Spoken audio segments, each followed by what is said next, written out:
let the fucking intro go a little too long there for a minute. But, shit, yeah. You know, whatever, it's fine. We're just talking. We're just shooting the shit. Actually, it's probably better that way because we dropped way too many F-bombs, and for the YouTube algorithm, I know there's like a 30-second to 2-minute. I don't remember which one it is, but yeah, I think it's like 30. The first 30 seconds or 90 seconds, maybe. We can't say any F words. Yeah. Oh, dude, that's what we've been doing wrong this whole time. Because I usually open up with an F word like at least 15 times. Yeah. Maybe that's why our videos haven't been getting played. We're shooting ourselves in the foot. Yeah. Dang. And especially with the podcast called BFN Show. That one is for sure shooting us in the foot because the F word is in the name. But freaking nowhere. Anyways, well, this is All Gas, No Trash. I'm Josh, here today with your good host, Adam. Yes, you can follow us on All Gas, No Trash. Oh, well, me specifically. Yeah. All Gas, No Trash Official, all platforms, Instagram and Substack and YouTube. And you can follow Game Rage Magazine. I don't know all of them. Game Rage Magazine. I'm not even doing the plugs anymore. I don't even care. I don't think no one ever listens. That's true. Well, I mean, I'll leave the links in the bio or the fucking leave the links in the description of the video if you want to do. You guys don't fucking do it anyways. Yeah. What do you think, chat? What do you think? What's going on, chat? Like, oh man, thanks for the 5 gifted. Yeah. All right. So this particular subject. Dude, I went down a fucking rabbit hole this week because I was thinking about because we had this previous episode about Nice and how I thought Nice. If you were following me on Instagram, you would know about this earlier. But I was talking about Nice and how I think they're going to end up on Epitaph Records. Epitaph Records is founded by Bad Religion's Brett Gurewitz, and it's got a whole bunch of punk bands and shit. So I think what ultimately is going to happen is that Nice, once they have the release of their debut album, it's going to be critically acclaimed. I think it's going to be the tits. Like, I heard the second single, and we'll probably listen to it on this episode at the very end. If you guys want to check it out, it's called The Bow, or The Bow. I actually don't know which way it's pronounced, but I think they're going to be scoped out by Epitaph Records, and I think they're going to offer them a sweet deal and say, hey, come to our record label. We'll get you publishing. We'll make sure that you end up on different medias, movies, television. Wait, is their follower count above 50,000? No, it's 20,000. Oh, it's not enough? It's 25,000. So, as we've seen in those trickery TikToks. Yeah. The record label calling them and saying, if you get your followers up to like 50K, then we can talk, all right? Yeah, and I think it's so strange because Nice just doesn't have the numbers in terms of Spotify, but what they've been able to accomplish to go on tour and play with a number of legacy and established acts, despite the fact that they don't have it's fucking impressive. That is very impressive, and that's fucking crazy, to be honest with you. And their following isn't that big compared to maybe some other acts in their area or their genre. And that's not to downplay them at all. I think what they're doing is spectacular. But the point I was trying to get at was that Epitaph, I think, is going to hear this shit, and they're going to take them to the fucking moon. They're going to end up on television. Because that's what always happens. It always happens that way where a smaller record label has these cool artists and then they just migrate. I'll give you a little rundown of examples. There's this band called Pearl and the Oysters, and they're on Field Trip Records along with Pixel Grip. Pearl and the Oysters left for Stone's Throw Records, which is a larger record label, not major record label, but just a larger record label. And I'm sure they left because it's a brand recognition. They're like, fuck yeah, we want to be on Stone's Throw Records. And what's another example? Fuck it. That's the only one I need. I only need one example. But so then I started kind of thinking about other things, and I'm like, wait a minute. Booking agencies. Who does Nice belong to? Who does Nice have as their booking agencies? So I look into it. It's Paladin Artists, right? Okay. So Nice went on tour with this band called GBH. They're an old punk band, and I was like, they're also part of this roster. And then curious, you say. So then I was like, wait a minute. So do booking agencies prioritize having multiple artists on the same bill? So then I looked at other fucking booking agencies, and there's this other one called Atomic Music Group. And I realized that there's these two bands on Atomic Music Group called Twin C's, and the other one's called McCharmleys. They have nothing to do genre-wise. Like one of them has synthesizers, the other one sounds more like the Beatles, right? But they have nothing in common. Yeah. But lo and behold, they're playing a fucking show together, or they played a show together at the Observatory in Costa Mesa, or Santa Ana, roughly. And I was like, wait, that's the second instance I've seen that shit. So then I was thinking about back in the day when I was thinking about trying to get Kainalu and Munya together, because these are two artists that have worked collaboratively through music with one another. And I thought, fuck yeah, I want to be the first person that does that shit, that puts them on the same bill. Yeah. So I have a card when I talked to the booking agent, and it was from Paradigm Talent Agency. They got absorbed by Wasserman. They're fucking huge. They're as big as it gets, right? So I was thinking, like, fuck, is that the reason why it wouldn't be possible to get Kainalu and Wasserman, because of the fact Kainalu is not part of that booking agency, that they would never put those two together, because they would say, hey, we got Munya and we want somebody else. Why would we go out of our own roster on a bill when we can make double commissions off of two artists on the same bill? Why we got to split anything with anybody? Yeah. That's how they're probably looking at it. So I just started looking at a number of agencies, and then this one comes up, which is Sam Austin's, who's part of Wasserman, and Magdalena Bay. They're playing a show together, or they're going on tour with each other, and they both fucking happen to be on fucking Wasserman.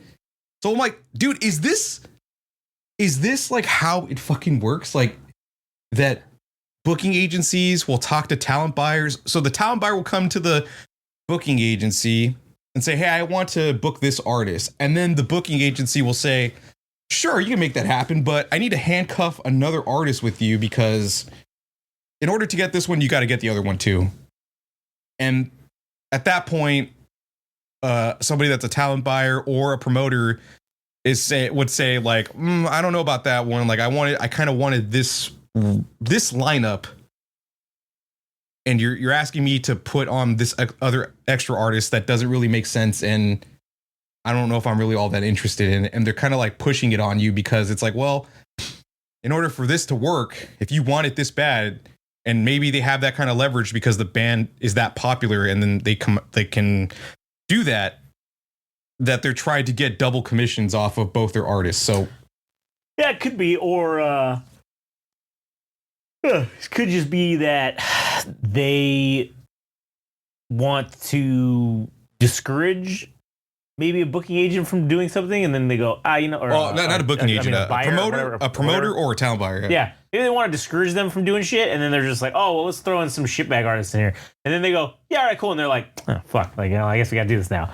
But I do think that, that shit sounds rigged as fuck, because why would you go as someone who's a talent buyer?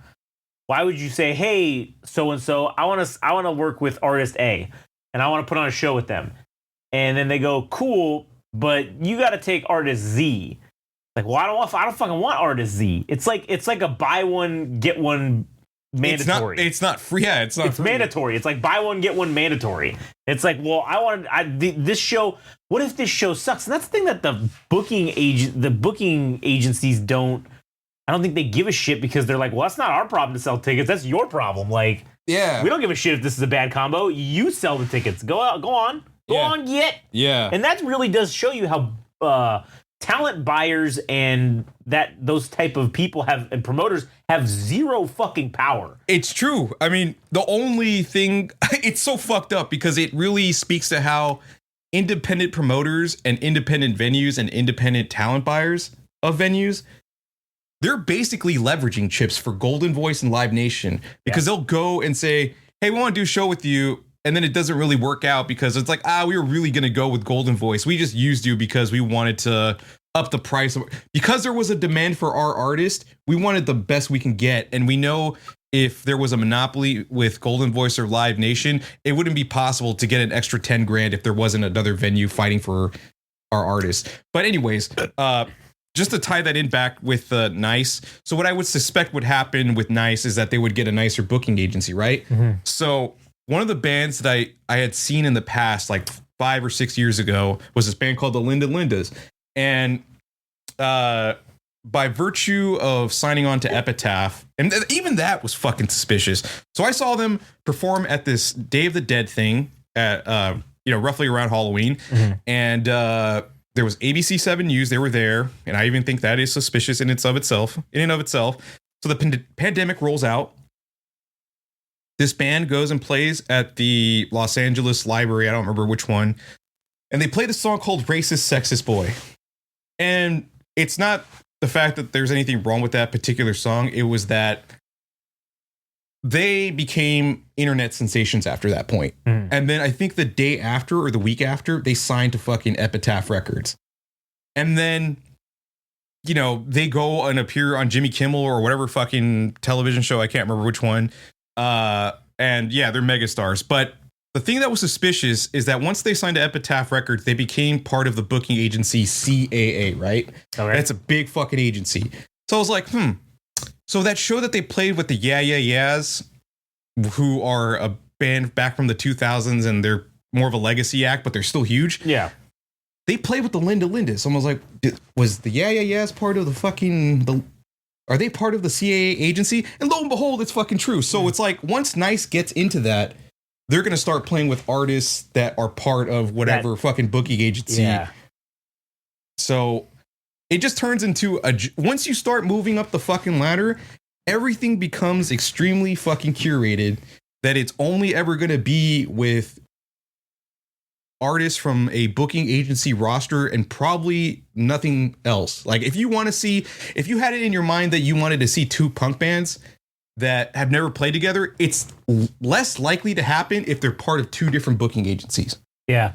And what's crazy too is this further ingrains the fact that most artists, now I'm not going to say all, because I'm sure there are exceptions to this, but most artists, they like to have this, I don't know, air of, oh, they're in control and they're doing all this, they're doing the stuff they want to do. This really goes to show you that as an artist, you're basically just an employee at that point. It's fucking true, because again, when we're talking about Sam Austin's and Magdalena Bay, right? Two bands that seemingly have nothing in fucking common, right? Why are they together? Because Wasserman said, do this fucking tour or we're going to cut you, and your circuit through Live Nation or Golden Voice or whatever, you're never going to see that shit again. You're never going to get close to that. You are going through our fucking system. Therefore, you better be fucking thankful, or we can just easily cut you and replace you with an artist with an equal or greater following, with a equal or greater streaming, with equal or greater streams, equal or greater popularity. That will just do what the fuck we say and not question us at all. Yeah. And man, that sucks. Yeah. That sucks that's how it is. But like you said, that's just what it is. Yeah. And it really throws the small promoter, like, we were talking about this the other day when we were kind of discussing this topic. Yeah. Like, you as a promoter, right? If you wanted to, the only way you're going to get, let's say, Kinda Lou and Munya, right? Let's say the only way you're going to get that is if they go, all right, well, you're going to have to pay us like $5,000 over whatever the normal asking price is or whatever, right? And then we'll do it. Okay, you can get and curate some shows that you want to do, but if they're going to fuck you or you're going to eat a dick on every single one of these, you can only do that for a certain amount of time until you then just are going to run out of money. Because if you're operating these shows at a loss, and that's probably part of the reason of like, oh yeah, we're just going to do that to people. And then, hey, if we get anybody to bite, okay, cool. But to make it as a small promoter is seemingly next to impossible when it comes to like this type of stuff. Like, you can't really put together shows. You can't do the dream matches. You can't do the dream bills. You might get one, and then they're going to pick the others. Yeah. The other 2 or 3 bands on that show. If you're a small promoter, the only people you're going to be able to work with are the people that are like independent that aren't really signed to anybody. Those guys you can put together, but then that's what sucks. Ain't nobody know who the fuck these people are most of the time. So how are you going to sell a show with 3 unknown fucking bands? You know what I'm saying? That's not monetarily feasible at that point. So from a business perspective, you're in the business of making money off of booking shows, well, and promoting them. Well, fuck, if your show ain't gonna make no money, then your business model's fucked.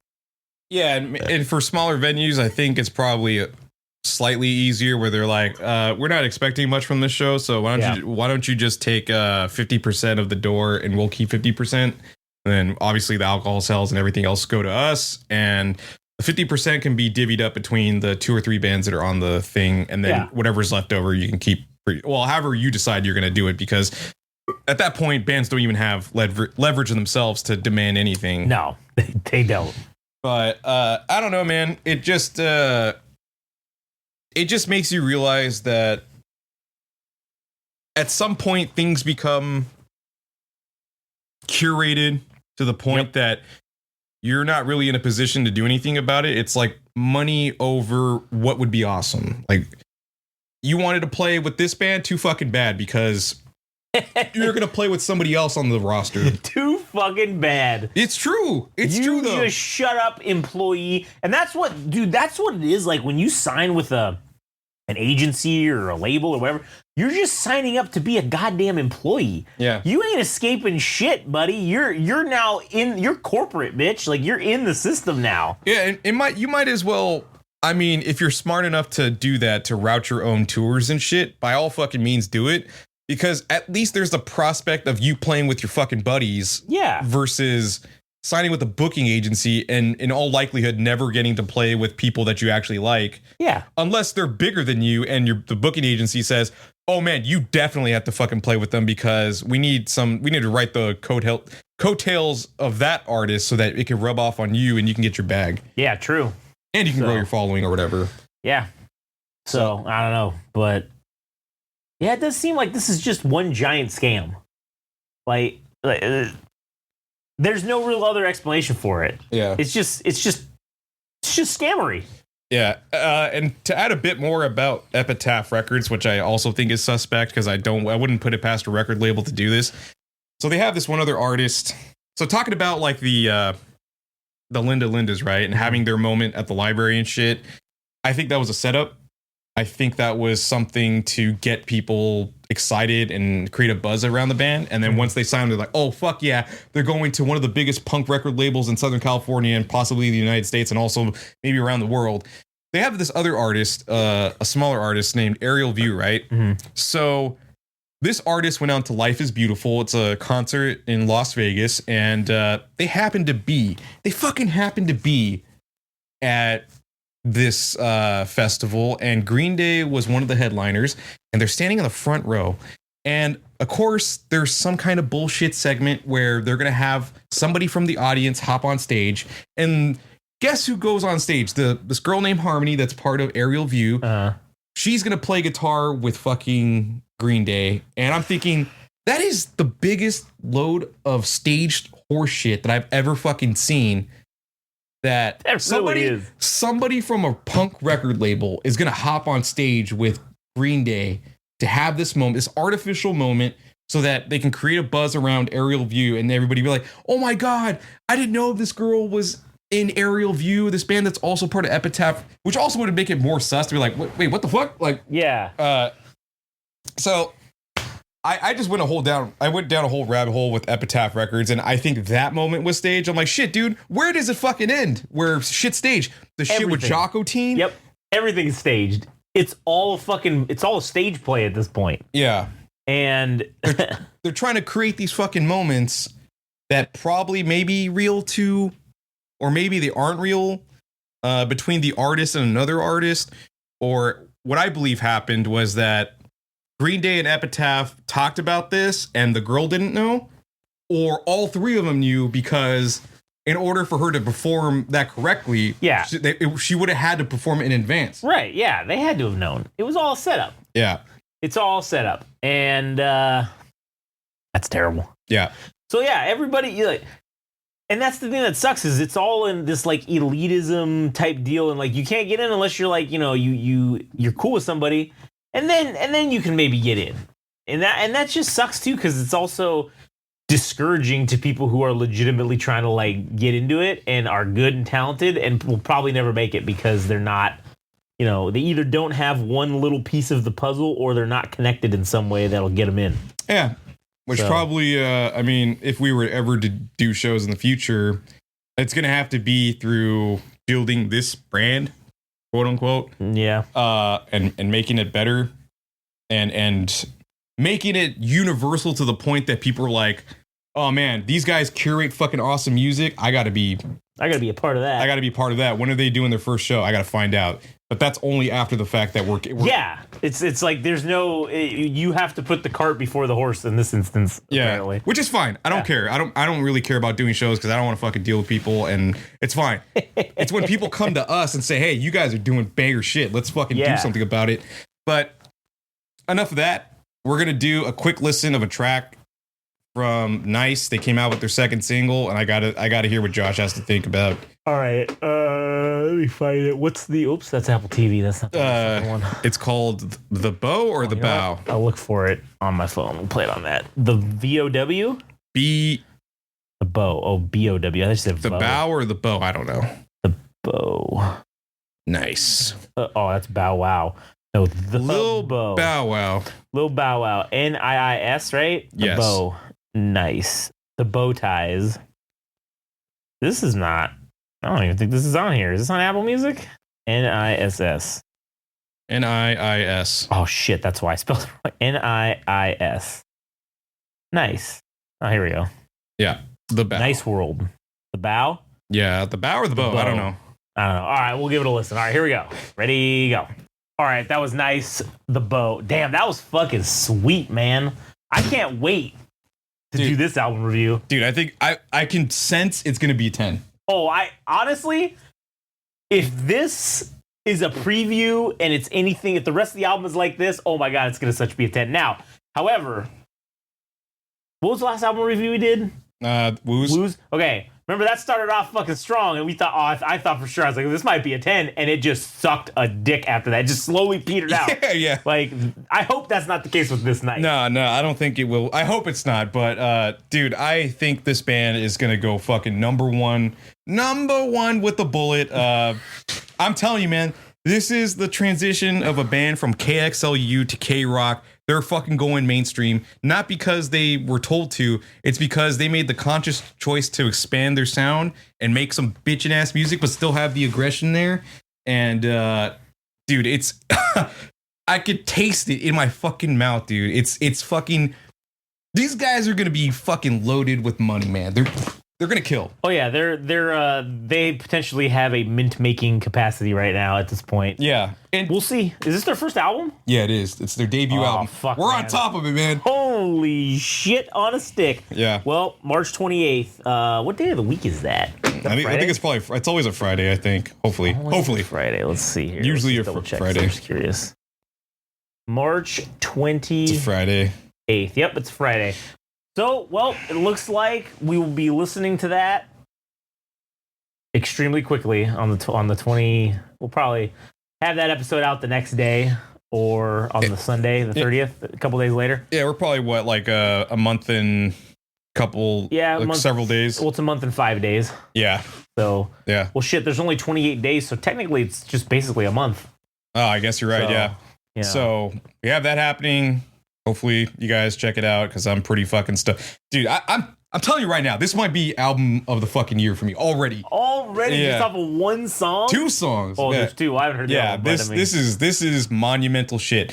I'm telling you, they're gonna be the best punk band in Los Angeles, and they might be one of the best bands that we listen to in the fucking year. Like, damn, are we gonna shoot our album of the year load at the beginning of the year? Already 2 months or 3 months in? Already gooning to Q1. Gooning.